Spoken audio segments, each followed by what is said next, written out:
Teď už vás spolu s naším hostem vezmeme do Animal Parku Rabina, který je v obci Štít Klamoš u Chlumce nad Cidlinou a kde se starají především o zvířata ohrožená vyhubením. Park se bude slavnostně otevírat v příštím měsíci a pozvat nás do něho přišla Alexandra Uherková. Vítejte, dobré dopoledne. Dobré dopoledne všem posluchačům. Kolik zvířat u vás máte a jaká? Zvířat máme u nás hodně. Co se týká vlastně toho nejzajímavějšího, co asi u nás uvidíte, tak to je samozřejmě zastoupení šelem, protože šelmy jsou vždycky atraktivní pro kohokoliv, kdo jakýkoliv park navštíví. Přece jenom, jak já říkám, lev a tygr pro mě to jsou králové zvířecí říše a my máme 22 šelem, což opravdu není málo na park. A co je úžasné, že vlastně u těchto šelem je naprosto úžasné pozorovat v rámci té jejich komunikace k lidem, kteří vlastně přichází k jednotlivým výběhům, protože oproti třeba velkým zoo, které jsou různě po naší republice, je většinou takové pravidlo, že vlastně v rámci výběhu je třeba velká vzdálenost jako s dotyčným, který prostě přichází se podívat na ty zvířátka, že tam je třeba 10 metrů vzdálenost. Ne vždycky úplně toho tygra nebo lva vidíte, často třeba ty zvířata tam ani nevychází. U vás je to jinak. U nás je to jinak, protože vlastně, co se týká těch výběhů, tak vzdálenost mezi návštěvníkem a výběhem je do 2 metrů, takže je tam... Ruce tam nestrčíme, to je základ. Naštěstí ne, to bych opravdu nikdy nikomu nedoporučovala. Opravdu, jako nejsou to domácí mazlíčci, i když určitě. Jako většina z nás má třeba doma kočky, ale opravdu kočka, ale je opravdu něco jiného. Viděla jsem video s Carlosem Vémolou, on vás tady velmi chválil při té návštěvě a zaujalo mě, že říkal, že jeden lev má ve výběhu 3 lvice, že tak to by to mělo být. Nebo je to nějaký alfa samec, že potřebuje 3 ženy?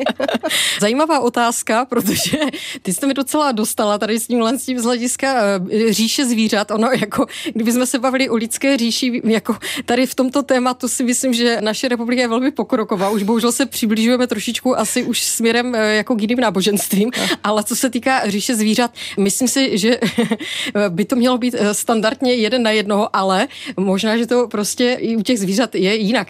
Poptám se na to těch odborníků, kteří v tomto tématu jsou kovanější než já. V té lví říši, ale vy budete určitě také milovnice zvířat velká, viďte? Určitě. Já přiznám se, že fakt jako co se týká zvířat, tak opravdu mě nejvíce fascinují šelmy, jo? Protože opravdu to nejsou zvířatka, které si můžete ochočit, jsou to osobnosti. Co se týká toho nejstaršího, tak je to vlastně lev Max a ten už má 10 let, samice se nazývá Kiki, už jsou tam 10 let, takže to je takový ten zakládající pár a postupně vlastně tam přibývali další. My jsme zmiňovali, že budete otvírat, ale teď už se tady začíná vlastně projevovat to, že ten park existuje nějakou řádku let. Dříve ho lidé mohli znát pod názvem Biopark Štít. Tak co všechno se změní teď, když se obléká do nového kabátu? Bude to rekonstrukce, nové jméno, jiná zvířata? Určitě se hlavně změní vybavenost toho parku, protože vždycky je strašně důležité jít vpřed, inovovat a hlavně teda jako rekonstruovat, protože veškeré tady tyhle investice jsou velmi nákladné, takže už začaly vlastně probíhat úpravy, už jsou viditelné ty úpravy, protože probíhají od začátku měsíce dubna a máme tam vlastně už pěkně vlastně vytvořené nové výběhy, které už prochází tou rekonstrukcí, budou se postupně dělat i nové voliéry, takže primárně největší změny vizuální budou prostě pro návštěvníky samozřejmě vidět z hlediska vybavenosti pro zvířat. Budou se vlastně vytvářet i nové ubikace pro ty zvířata, takže je důležité, že vlastně bude vytvářeno nové bydlení pro zvířata.